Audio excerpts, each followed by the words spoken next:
যখন মানুষ সবাই যখন মসজিদে চলে যাচ্ছিল তখনই আমাদের উপরে হামলা করার জন্যই অথচ এরকম করা হয়েছিল, কিন্তু আমরা দরজা বন্ধ করে দেওয়ার কারণে আমাদের ভিতরে আর ঢুকতে পারে না। তারপরে ওই যে গ্লাসের কোনা এসে আমার ওই যে ভাইয়ের মেয়ে একটা ওর মুখের মধ্যে ইয়ে হয়ে একদম রক্তাক্ত অবস্থা হয়ে গেছে। এখন আমরা প্রশাসনের কাছে বিচার চাচ্ছি, আপনারা সুষ্ঠুভাবে তদন্ত করে এটা আমাদের সুষ্ঠুভাবে বিচার করেন। আমরা সেটা বলতে পারবো না, তবে পাশের বাসার যে আপা পড়ছিল উনি বলছে 14-15 জন হতে পারে। এসে কোনো আওয়াজ করছে কিনা আপনাদের? হ্যাঁ বলছে গাড়িতে আগুন লাগাই দেওয়ার জন্য বলছে, একজন বলছে যে গাড়িতে আগুন লাগাই দেওয়া, আরেকজন বলছে যে না গাড়িতে আগুন লাগাইও না, এরকম করে এরা আওয়াজ করছে, মানে গুলি করছে বা ককটেল ছুটাইছে, কি করছে এটা আওয়াজ শোনা গেছে। আপনারা তারাবির নামাজে রত ছিলেন, তখন আপনারা সবাই আসছেন, আসার পরে মানে কাউকে পান নাই? দোকানের লোক ছিল বুঝছেন। আচ্ছা, দোকানের লোক ছিল, এরা 8 টাকা করে এই বাড়ির লোকে, হ্যাঁ এগুলো কানেক্টিভিটি আছে এই বাড়ির লোকে, 8 টাকা করে আঙুল 8 টাকা করে বাইরে চলে গেছে। আচ্ছা, বাইরে যাওয়ার পরে এটা দোকান থেকে আওয়াজ শুনছে, আওয়াজ শোনার পরে হুন্ডা দিয়ে তাড়াতাড়ি আসে, আসার পরে দেখে আরো চিৎকার।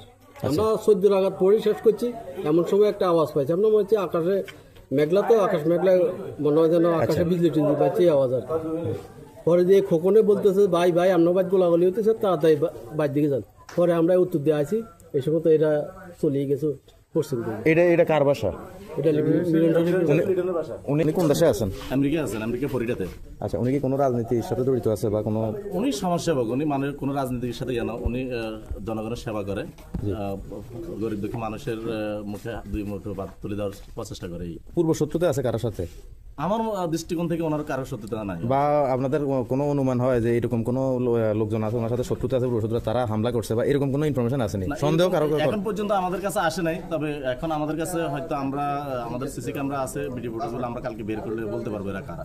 আচ্ছা ঠিক আছে, আপনি কি থানায় কোনো অভিযোগ করছেন এই ব্যাপারে? থানার লোক আসছে, হানি থানার আসছে এবং আমাদের মেন থানার স্যাররা আসছে, ওনারা তদন্ত করে গেছে এবং ওনারা কালকে যাইতে বলছেন আর কি। আচ্ছা, যিনি প্রবাসী ওনার ফ্যামিলি কি এখানেই থাকে? ওনার আব্বা মা এবং বোন থাকেন, আর আমাদের একটা বাইস্তি ছিল, উনি মানে গ্লাসে যে ইট মারছে, ওই মারার সাথে সাথে গ্লাস পড়ছে তো মুখে, মুখটা কেটে গেছে আর কি।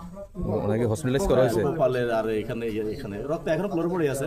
তা আমরা প্রাথমিক চিকিৎসা নিচ্ছি আর কি, এখন ওইভাবে ইয়ে করি নেই, আমরা হয়তো সামনে মেডিকেলে নিয়ে যাবো আর কি।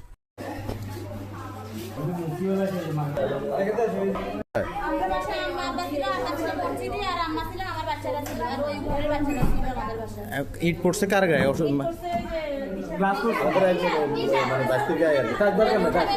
লাগুন লাগুন।